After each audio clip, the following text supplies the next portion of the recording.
Eu já falei aqui que o São Paulo foi roubado contra o Palmeiras, tá? Era pra ser marcado esse pênalti e, na minha opinião, era pra ter rolado também o vermelho pro Andreas Pereira. Mas vamos lá, sem clubismo na análise. Eu sou palmeirense e tô admitindo que o Palmeiras foi beneficiado desse lance. Agora vamos voltar um pouco que antes de tudo isso, o seu Bobadilla já era pra ter tomado o segundo amarelo aqui numa falta clara pra segundo amarelo.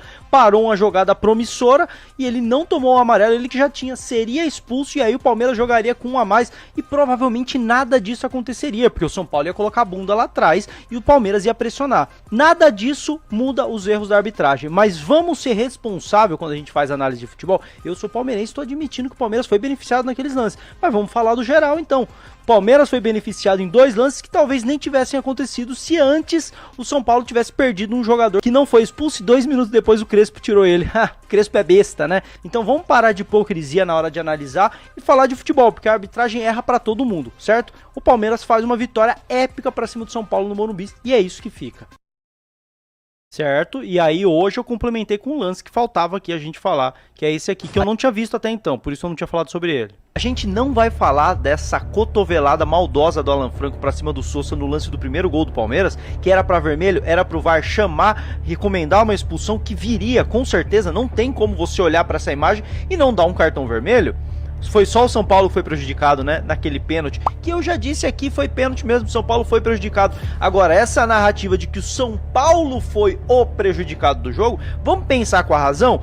Eu vou manter o mesmo critério que eu falei ontem. Esse lance talvez não tivesse acontecido se antes tivesse um pênalti pro São Paulo e um 3-0. Aí talvez não tivesse acontecido esse lance mesmo.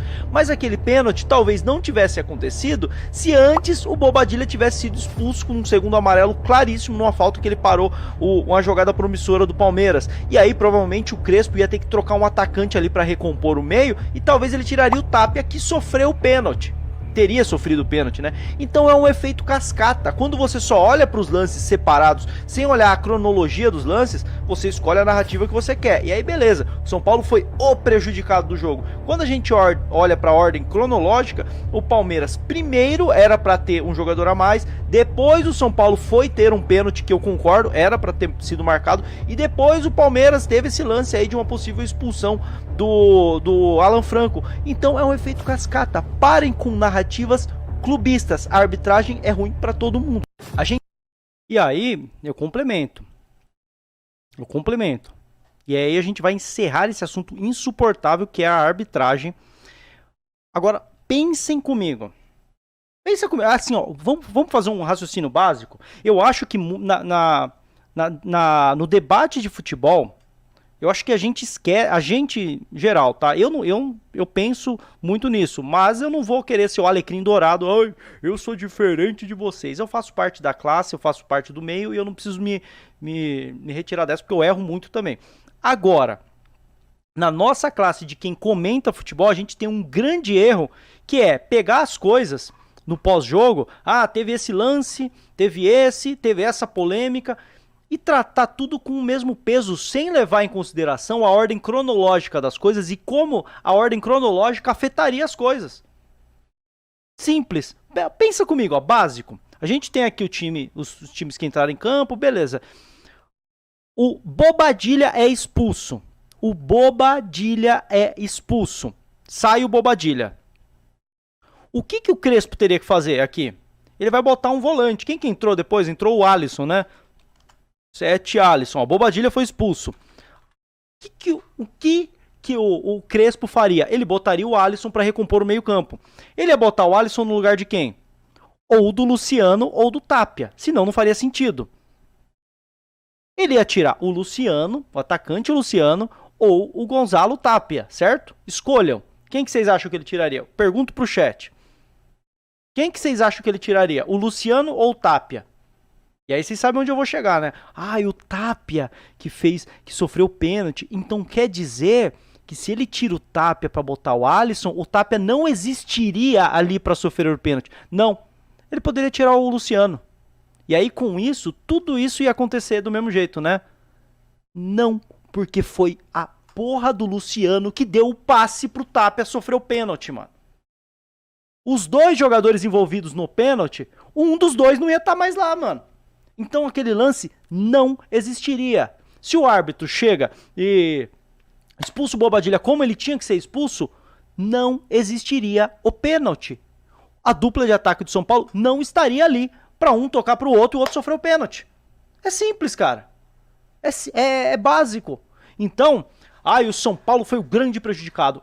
Esse papo, o Palmeiras tem uma vitória boa, bacana, épica, mas foi manchada porque o São Paulo foi prejudicado. Irmão, se a arbitragem fosse perfeita, o árbitro entrasse em campo perfeito, falou, vou acertar tudo, e acertasse tudo, ele teria expulsado o Bobadilha e não existiria pênalti. E o Palmeiras jogaria com um a mais e o São Paulo não teria essa possibilidade do pênalti. Ponto. O que veio depois, aí é efeito cascata. A expulsão do Andrés, será que o Andrés ia estar dando combate no meio-campo? Ou será que o Palmeiras ia estar com a bola porque o São Paulo com um a menos ia entregar a bola pro Palmeiras? Não ia ter. Será que o Ramon Sosa ia tomar aquela cotovelada? Não, porque a dinâmica do jogo já ia ter mudado.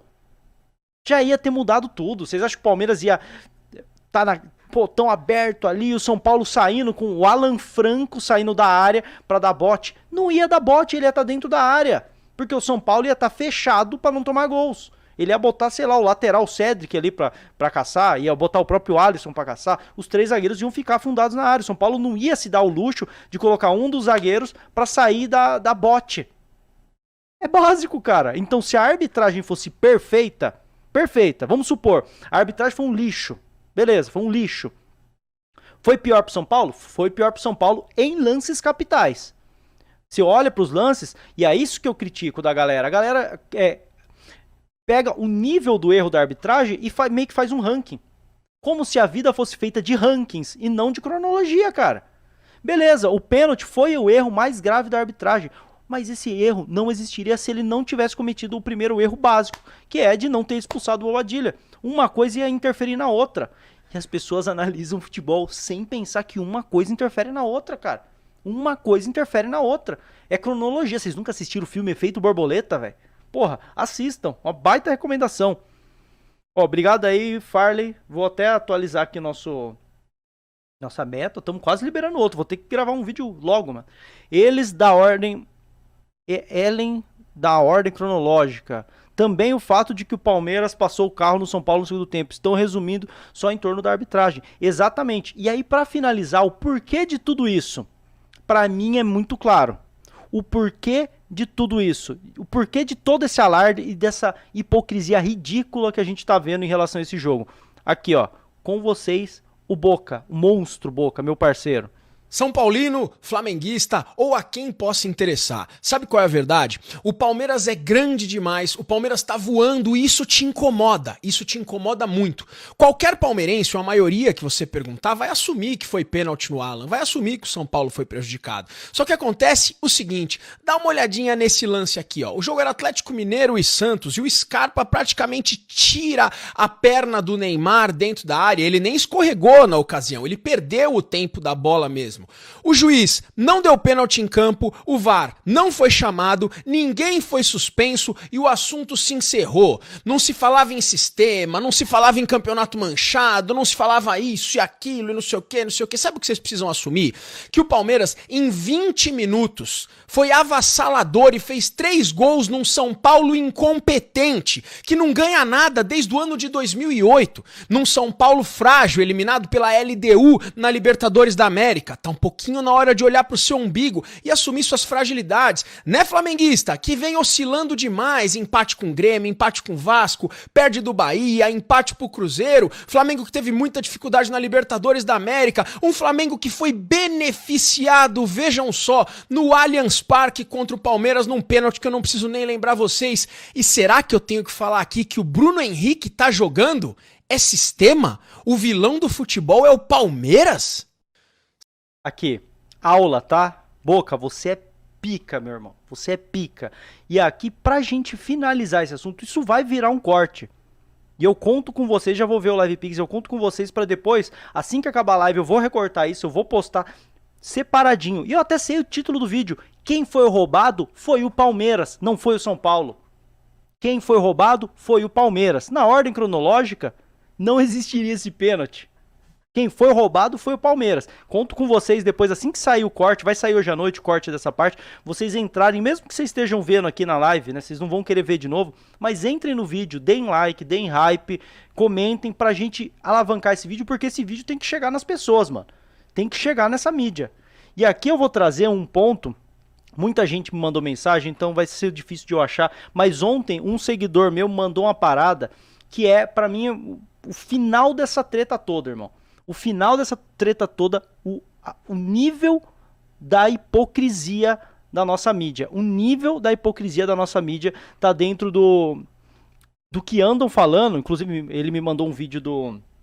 Quem que era? Do Capelanes. Um vídeo bom do Capelanes, que eu tinha concordado com o Capelanes, mas o que só mostrou a hipocrisia, né, da nossa mídia ao pegar exemplos falsos, mano. É soltar fake, tá ligado? Ó, só uma pausinha no vídeo, porque eu vou mostrar isso aí que foi a parada do Capelanes, e como é um corte da live, talvez eu tenha me expressado mal e já vai ficar muito claro. Eu deixei soar como se eu estivesse chamando o Capelanes de mentiroso. Eu não sei se é ele o mentiroso, porque vou ser aqui muito sincero e muito honesto.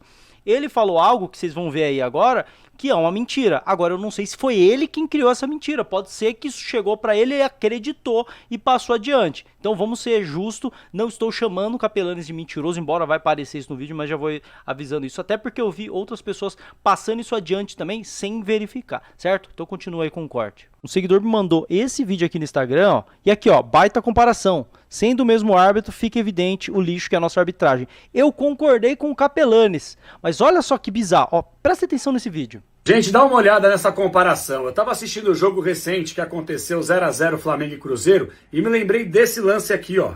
O Alexandro escorrega, atinge o jogador do Cruzeiro, o árbitro Ramon Abate Abel marca a falta.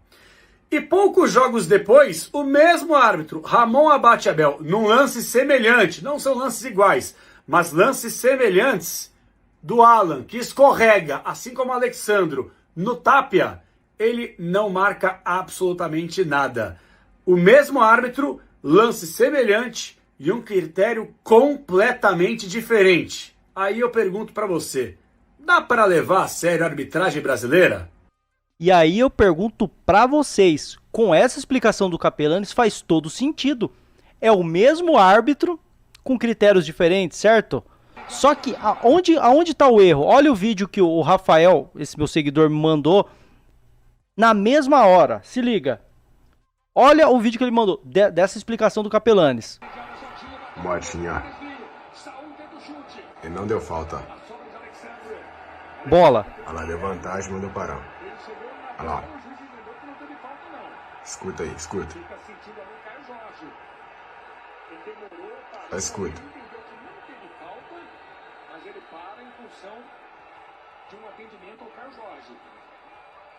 Ele para em função de um atendimento. Ele não deu falta.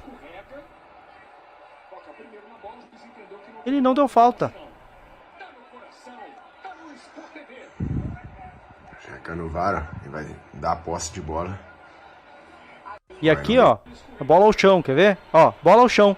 Ele não deu falta. Olha lá. Ele não deu falta. E aqui a questão não é se ele acertou ou errou. É o primeiro ponto. Ele cumpriu o mesmo critério. O cara escorregou, ele não deu falta. O Alan escorregou, ele não deu falta. Primeiro, o critério ele teve. Tá certo, tá errado? A gente não tá julgando isso. Mas o Capelanes pintou o cara como sem critério. Ele mentiu, cara. Ele fez um vídeo mentindo.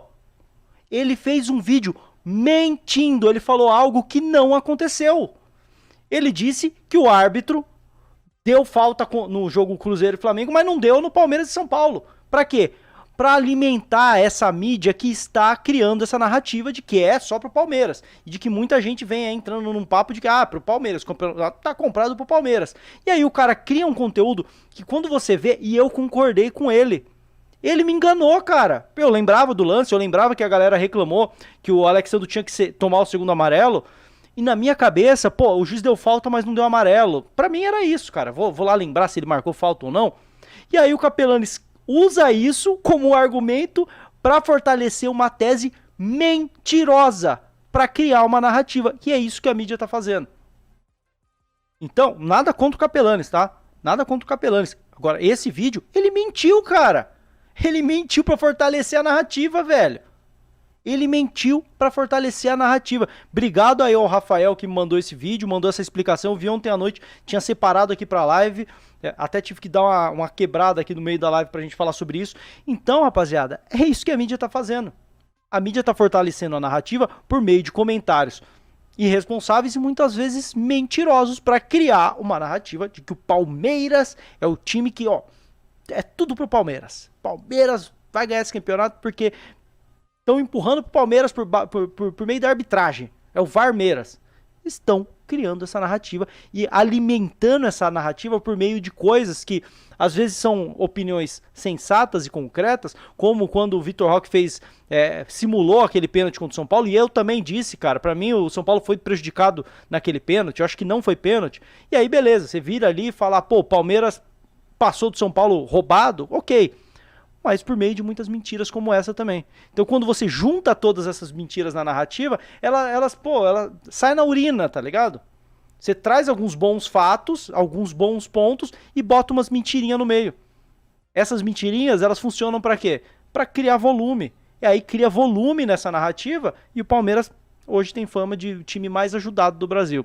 É isso, cara, é isso. É nojento o que tá sendo feito. Esse foi mais um corte das lives do canal Parmeiro. Ó, deixa o like, se inscreve aqui e deixa a sua opinião. Mas considere se tornar membro do canal Parmeiro. Por R$ 4,99 você ajuda o projeto, mas também você participa das lives como convidado ou na arquibancada dos membros do canal Parmeiro. E sim, na arquibancada dos membros, enquanto eu tô fazendo análise em tempo real dos jogos, você tá aqui por áudio comentando comigo, fechou? Então torne-se membro do canal Parmeiro, deixa o like, se inscreve no canal, pelo menos para dar aquela forcinha. E ó, tá passando outros vídeos aí, assiste aí e bora conhecer o meu trabalho aqui, fechou? A gente se vê no próximo vídeo, avante palestra!